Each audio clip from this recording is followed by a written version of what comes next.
누가복음 14장 15절부터 24절까지 제가 봉독해 드리겠습니다. 함께 먹는 사람 중에 하나가 이 말을 듣고 이르되 무릇 하나님의 나라에서 떡을 먹는 자는 복되도다 하니 이르시되 어떤 사람이 큰 잔치를 베풀고 많은 사람을 청하였더니 잔치할 시각에 그 청하였던 자들에게 종을 보내어 이르되 오소서 모든 것이 준비되었나이다 하매 다 일치하게 사양하여 한 사람은 이르되 나는 밭을 샀음에 아무래도 나가 보아야겠으니 청컨대 나를 양해하도록 하라 하고 또 한 사람은 이르되 나는 소 5겨레를 샀음에 시험하러 가니 청컨대 나를 양해하도록 하라 하고 또 한 사람은 이르되 나는 장가 들었으니 그러므로 가지 못하겠노라 하는지라. 종이 돌아와 주인에게 그대로 고하니 이에 집주인이 노하여 그 종에게 이르되 빨리 시내의 거리와 골목으로 나가서 가난한 자들과 몸 불편한 자들과 맹인들과 저는 자들을 데려오라 하니라. 종이 이르되 주인이여 명하신 대로 하였으되 아직도 자리가 있나이다. 주인이 종에게 이르되 길과 산 울타리 가로 나가서 사람들을 강권하여 데려다가 내 집을 채우라. 내가 너희에게 말하노니 전에 청하였던 그 사람들은 하나도 내 잔치를 맛보지 못하리라 하였다 하시니라. 아멘. 함께 먹는 사람 중에, 그러니까 그 잔치에 초대된 사람들 중에, 그 저녁 식사에 초대된 사람들 중에 한 사람이 주님의 말씀을 듣고 이야기합니다. 무릇 하나님의 나라에서 떡을 먹는 자는 복되도다. 주님이 어떤 말씀을 하셨기에 이런 이야기를 하죠? 그 앞절에 14절에서 나오죠. 의인의 부활 시에 네게 가품이 있을 거다. 그러니까 네가 식사 자리에 초대를 하려면 부유한 사람이나 네 친구들을 초대하지 말고 가난한 사람들, 또 장애인들, 그런 사람을 초대해라. 그러면 그들이 너에게 갚아주지 못하기 때문에 하나님이 갚으실 거다. 그런 이야기를 하신 거죠. 의인의 부활 시에, 의인의 부활 시는 언제예요? 종말의 때, 주님이 재림하실 때를 가리킵니다. 유대인들은 종말의 때에 의인들이 부활한다, 마지막 날에 그렇게 믿고 있었거든요. 주님이 그 종말의 때에 하나님의 나라가 임하고 주님이 재림하실 때 갚아주실 거다. 그 이야기를 하니까 그 말씀을 듣고 한 말이에요. 하나님의 나라에서 떡을 먹는 자는 복되다. 이게 부럽다는 뜻이에요? 아니면 자기는 하나님의 나라에서 떡을 먹으니까 기쁘다 이런 뜻이에요? 무슨 의미로 말했을까요? 지금 바리새인의 한 지도자가 안식일에 예수님을 식사 자리에 초대한 겁니다. 그 자리에서 수종병 든 사람을 예수님께서 고쳐주시죠. 그러니까 이 바리새인 지도자가 예수님을 시험하고자 사실은 초대한 거예요. 사람들도 다 엿보고 있었다고 그렇게 이야기하죠. 안식일에 과연 병자를 치유하는지, 여전히 안식일을 범하는지 한번 봐야겠다. 이런 심산으로 예수님을 초대하고 그 자리에 수종병 든 사람도 데려오고, 또 그 자리에 초대된 사람들이 서로 상석에 앉으려고 했다고 우리가 함께 말씀을 보았죠. 서로 높은 자리에 앉으려고 하는 사람들, 지도자니까 지도자의 친구들이고 다 속된 말로 한 가락씩 하는 사람들이 모였지 않겠습니까? 그러다 보니까 상석에 앉으려고 다투기도 하고, 그리고 이 사람들은요, 자기들이 당연히 하나님의 나라에 들어갈 것으로 생각하고 있는 사람들인 거예요. 바리새인들이고 지도자들이고 종교 지도자들이고, 예수님이 안식일을 안 지키는 것 같아서 안식일을 지키는지 보자 하고 엿보는 사람들이고, 이들은 자기들이 율법을 잘 지키고 있고 또 그런 사람들이기 때문에 당연히 하나님의 나라에 들어간다 이렇게 생각하고 있던 사람들이에요. 그러니 하나님의 나라에서 떡을 먹는 자는 복되도다, 이 이야기가 하나님 나라에서 잔치자리에 참여하는 사람은 참 좋겠다 이런 부러움의 뜻이 아니라, 나는 하나님 나라 잔치자리를 따놓은 당상이니 나 같은 사람이 진짜 복받은 사람이지, 이런 의미로 한 거예요. 주님이 의인의 부활 시에 가품이 있을 거다 하고 말씀하시니까, 그렇지, 하나님 나라에서 떡을 먹는 자는 복되지, 마치 자기 이야기인 것처럼 그렇게 대답한 겁니다. 그 말을 듣고 예수님께서 이야기 하나를 하세요. 한 사람이 잔치를 배설하고 사람들을 초대했습니다. 보통 유대인들은 초대장을 2번 돌립니다. 첫 번째는 잔치를 계획했을 때 초대할 사람들에게 초대장을 보내고, 두 번째는 그 잔치가 다 준비되었을 때 오십시오 하고 2번 초대장을 보냅니다. 그러니 어떤 사람이 잔치를 배설하고 이제 초대장을 보냈으니까 그래도 가까운 사람들에게 보냈겠죠. 올만한 사람들에게 보냈겠죠. 마태복음 22장에 보면 이와 비슷한 이야기가 나오는데, 주님이 뭐라고 말씀하시는가 하면, 천국은 마치 자기 아들을 위하여 잔치를 베푼 임금과 같다, 그렇게 말씀을 합니다. 임금이 잔치를 준비하곤 아들을 위해서, 아들의 혼인잔치예요. 혼인잔치를 위해서 준비하곤 사람들에게 초대한 거죠. 사람들을. 임금이 초대했으니 얼마나 영광이에요. 하나님의 나라에 초대받은 게 얼마나 영광이에요. 초대하신 분이 누구예요? 하나님이십니다. 지금 누가복음도 마찬가지죠. 하나님의 나라에서 떡을 먹는 자는 복되다 하는 이야기를 듣고 예수님 하신 말씀이란 말이에요. 그러니까 지금 이게 배경이 어디예요? 하나님의 나라예요. 주님의 말씀이 나오는 배경은 하나님의 나라에서 배설한 잔치입니다. 거기에 초대받았을 때 얼마나 영광이에요. 잔치가 다 준비가 끝났어요. 그래서 이제 다시 종들을 보내서 오십시오 하고 초대장을 받았던 사람들에게 종들을 보냈더니, 이 사람들이 하는 말이 못 가겠다는 거예요. 하나같이. 그 핑계도 핑계 같지도 않아요. 밭을 샀으니까 나가봐야겠다는 거예요. 밭을 살피러 가야 되겠다는 뜻이겠죠. 농사하느라 바쁘다, 그것도 아니에요. 소를 샀는데 시험하러 가봐야 되겠다는 거예요. 굳이 지금 시험해 봐야 되겠습니까? 장가 들어서 못 가겠다는 거예요. 장가 드는 게, 결혼하는 게 잔치에 오지 못할 이유가 되겠습니까? 하나같이 이유 같지도 않은 이유를 대곤 오지 않겠다는 거예요. 당연히 주인이 분노하죠. 이 자리가 어떤 자리인데, 아니 그 자리에 초대한 게 얼마나 영광인데, 그걸 이유 같지도 않은 이유를 가지고 거절하니 주인이 분노하죠.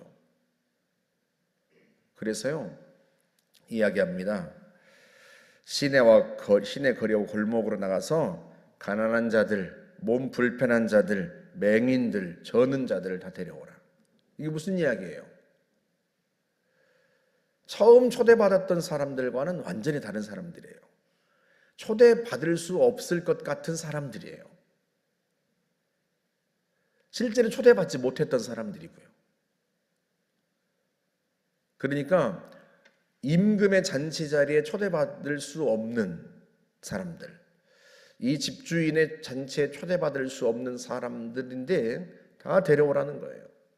얼마나 대조되고 얼마나 비교돼요. 그래서 이 사람들 다 데려옵니다. 그래도 자리가 모자라니까요. 길가와 산울타리가로 가서 사람들을 강거나 내 집을 채우라. 왜 이렇게 채워요? 먼저 초대받았던 사람들은 단 한 사람도 내 잔치에 참여하지 못할 거다. 나중에 그럴 수도 있겠죠. 아니 저런 사람들도 다 참 잔치에 들어갔는데 왜 우리는 못 들어갑니까? 그렇게 얘기하겠죠. 그러니 주님이 일부러 그 잔치에 초대받은 사람들을 어떤 사람들인지를 일부러 그렇게 얘기하시는 거예요. 가난한 사람들, 저는 자들, 장애인들, 잔치 자리에 처음엔 초대받을 수 없었던 사람들, 이런 사람들 일부러 이런 식으로 주님이 이야기를 하시는 겁니까? 하시는 겁니다. 나중에 오지 않겠다고 했던 사람들이 나중에라도 와서 보면 기가 차겠죠. 아니 저런 사람들이 왔는데 왜 우리는 못 들어가게 하는 거야? 이럴 수 있겠죠. 그래서 후회하고 또 후회하도록 주님이 일부러 이런 이야기를 하시는 거예요. 지금 우리가 그 똑같은 시대를 살아갑니다. 당시 유대인들은요, 자기들이 당연히 하나님의 나라는 따놓은 당상이라고 생각했어요. 하나님의 나라에서 떡을 먹는 자는 복되다, 자기 이야기란 말이죠.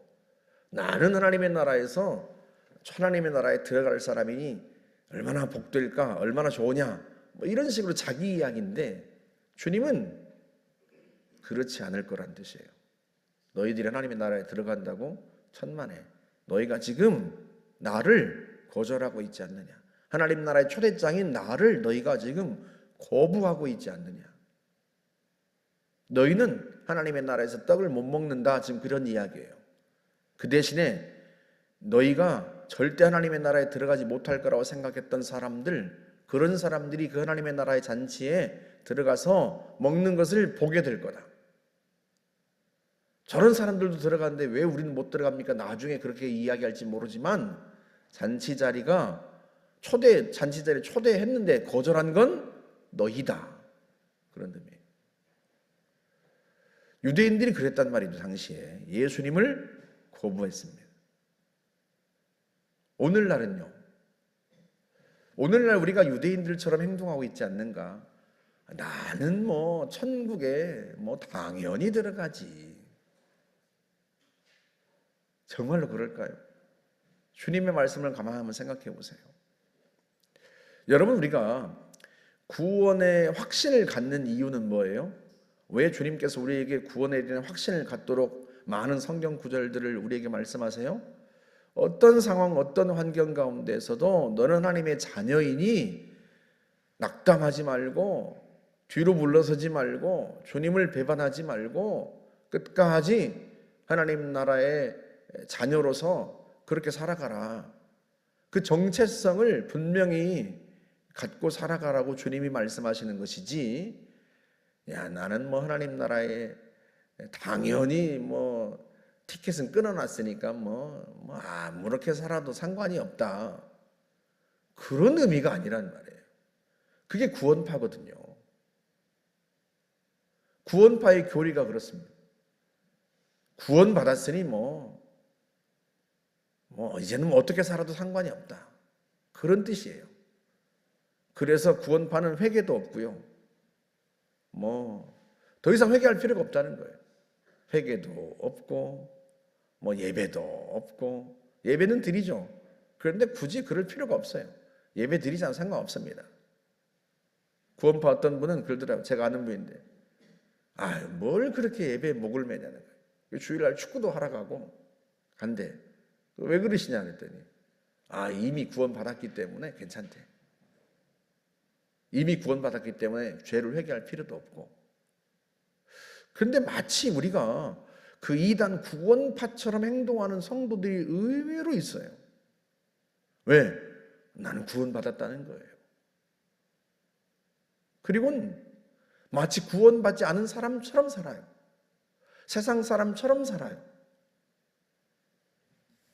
잔치 자리에 초대받았는데 초대받지 않은 사람처럼 행동하고 있는 거예요. 이게 지금 그렇잖아요?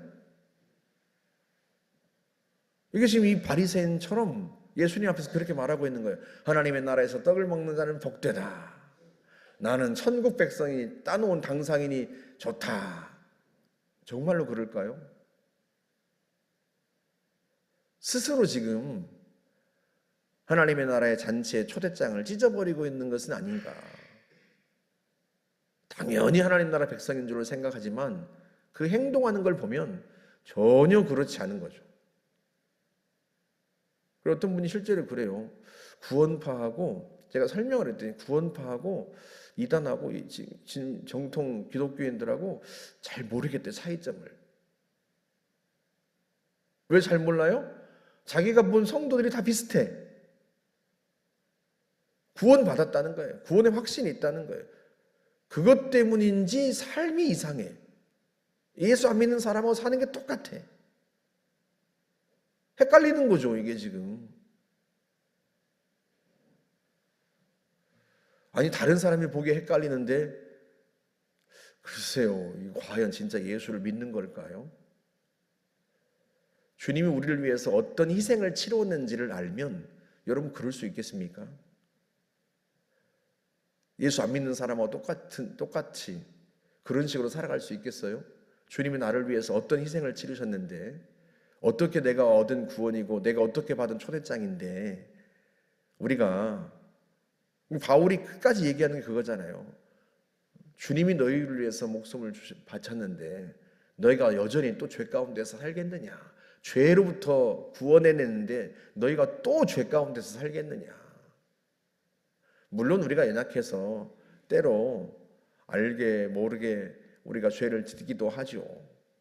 하지만 우리가 연약해서 그러는 것과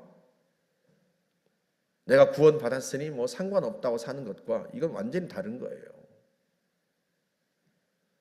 예수 믿은 사람은, 천국 백성은 자신의 죄 때문에 하나님 앞에 통곡하고 끊임없이 주님을 닮아가려 하고 천국 백성답게 살아가려고 힘씁니다. 그렇게 살아야 구원받는다, 그게 아니라 내게 주신 구원이 얼마나 큰 대가를 치르고 얻은 것인지를 알기 때문에 그 구원 백성답게 살아가려고 힘쓰는 거예요. 그런데 우리가 다른 사람들 보기에 구원 받은 사람인지 이단인지 헷갈리면 이건 어떤 거예요? 잘못 살고 있는 거죠. 내가 받은 구원이 확실한지 다시 한번 점검해 봐야죠. 십자가의 의미를 잘 모르는 게 아닌가. 이 이야기는 그 당시 예수님과 함께 자리에 앉아 있는 유대인들만의 이야기가 아니에요. 이게 우리의 이야기입니다. 나중에 슬피 울며 일을 가는 사람들이 있을 수 있다. 아니, 나보다 더 늦게 예수 믿고 그런 사람, 저런 사람도 천국에 들어가, 나는 왜 못 들어가요? 이럴 수 있단 말이죠. 사랑하는 성도 여러분, 주께서 십자가 위에서 자신의 생명을 내어놓고 우리의 죄값을 치르셨습니다. 그 은혜로 우리가 구원받았어요. 그러니 우리가 받은 구원은요, 이 세상 그 어떤 것으로도 사실은 그 어떤 것과도 비교할 수 없는 그 엄청난 희생을 치르고 우리에게 주신 구원인데, 그러니 그 구원을, 주님이 주신 그 구원의 은총을 평생에 감사하면서 정말로 내가 주의 은혜에 보답하며 살아야 되겠다, 이렇게 생각하고 살아가야 하는 거예요.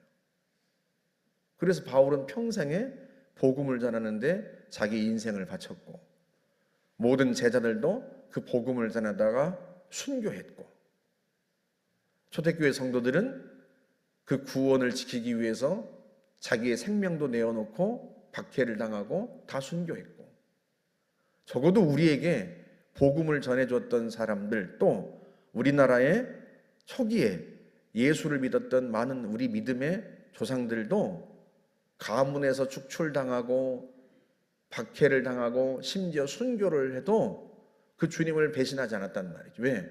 어떻게 얻은 구원이고 어떻게 주님이 우리에게 주신 구원인데요. 그런데 우리가 주님 우리에게 주신 구원을 값싼 구원으로 만들고 있지 않는가. 값 없이 받은 구원이지만 값이 싼 건 아니에요.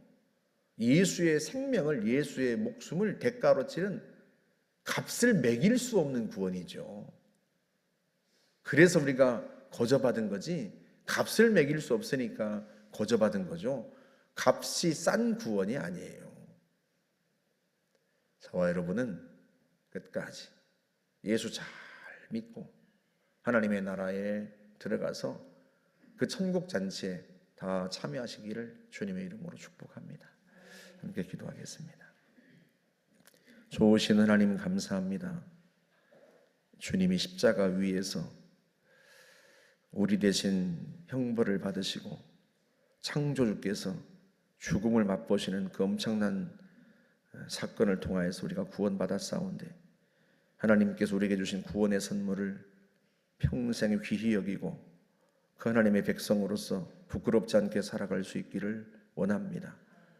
값을 매길 수 없는 엄청난 구원의 선물을 우리가 받았으니 평생 하나님 앞에 감사하며 하나님의 자녀로서 당당하게 이 세상과 맞서며 살아갈 수 있도록 하나님 저희들을 축복하여 주옵소서. 예수님의 이름으로 기도하옵나이다. 아멘.